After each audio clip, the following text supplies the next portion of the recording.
Hashmi, G K എന്തായാലും തിരുവനന്തപുരം നഗരസഭ അടക്കം പിടിച്ചെടുത്ത BJP 2 തവണ ഈ വർഷം തന്നെ സംസ്ഥാനത്തേക്ക് പ്രധാനമന്ത്രി എത്തിച്ച BJP സംസ്ഥാനത്ത് താമര കൂടുതൽ മണ്ഡലങ്ങളിൽ വിരിയിക്കും എന്നുള്ളത് തന്നെയാണ് അവർ അഭിപ്രായപ്പെടുന്നത്. നിലവിൽ പൂർണ്ണമായ മണ്ഡലങ്ങളിലെ ഒരു പട്ടിക പുറത്തുവിടാൻ വേണ്ടി കഴിഞ്ഞില്ലെങ്കിൽ പോലും ആദ്യഘട്ടത്തിൽ 30 മുതൽ 51 വരെ സീറ്റിന്റെ ഒരു ആദ്യഘട്ട പട്ടിക പുറത്തുവിടുവാൻ സാധ്യതയുണ്ട്, അല്ലെങ്കിൽ പ്രഖ്യാപിക്കാൻ സാധ്യതയുണ്ട്.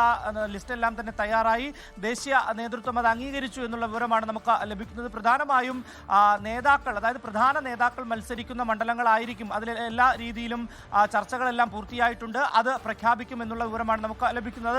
ഉടൻ തന്നെ ഉണ്ടാകുമെന്നുള്ളതാണ്. പക്ഷേ പൂർണ്ണമായ ഒരു പട്ടികയിലേക്ക് ഉടൻ പോകില്ല എന്നുള്ള വിവരവും ലഭിക്കുന്നു. 2 or 3 ഘട്ടങ്ങളിലായിരിക്കും സംസ്ഥാനത്ത് BJP പട്ടിക പ്രഖ്യാപിക്കുക എന്നുള്ള വിവരവും ലഭിക്കുന്നുണ്ട്. എന്തായാലും നിലവിൽ 6 മണ്ഡലത്തിലടക്കം തദ്ദേശ തെരഞ്ഞെടുപ്പിൽ വലിയ നേട്ടം BJPക്കുണ്ടായി.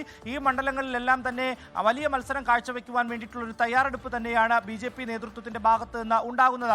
നേരത്തെ BDJS-ന് 30 സീറ്റിൽ മത്സരിക്കുവാൻ വേണ്ടി കഴിഞ്ഞ തവണ, അതായത് കഴിഞ്ഞതിന്റെ തൊട്ട് മുമ്പുള്ള വർഷം 1ാം പിണറായി സർക്കാർ അധികാരത്തിലേറ്റ ആ സമയത്ത് BDJS-ന് നൽകിയിരുന്നു. അതിനുശേഷം കഴിഞ്ഞ തവണ 23 നൽകിയിരുന്നു. പക്ഷേ ഇത്തവണ 23 നൽകാൻ കഴിയില്ല എന്നുള്ളതാണ് BJP നേതൃത്വം NDA-ക്കൊപ്പം മീറ്റിംഗിൽ അറിയിച്ചിരിക്കുന്നത് എന്നുള്ളതാണ്. കാരണം 2020 ഉൾപ്പെടെയുള്ള ഘടകകക്ഷികൾ NDA-യിലേക്ക് എത്തുന്ന സാഹചര്യം 4 മുതൽ 6 വരെ സീറ്റുകൾ അവർക്ക് 2020ക്ക് നൽകുവാൻ വേണ്ടിയിട്ടുള്ള ഒരു തീരുമാനത്തിലേക്കും പോയിട്ടുണ്ട്.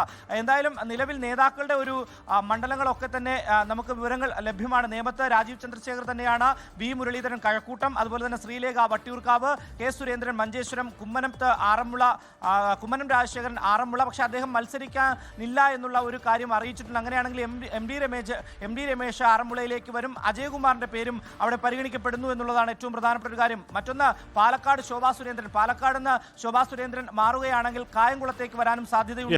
ലോകത്തെവിടെയായാലും ഏത് സമയത്തും 24 വാർത്തകളും ഓഗ്മെന്റഡ് റിയാലിറ്റി പാക്കേജുകളും എക്സ്പ്ലെയിനറുകളും വിശദമായി കാണാൻ ഞങ്ങളുടെ YouTube ചാനൽ നിങ്ങൾക്ക് സബ്സ്ക്രൈബ് ചെയ്യാം.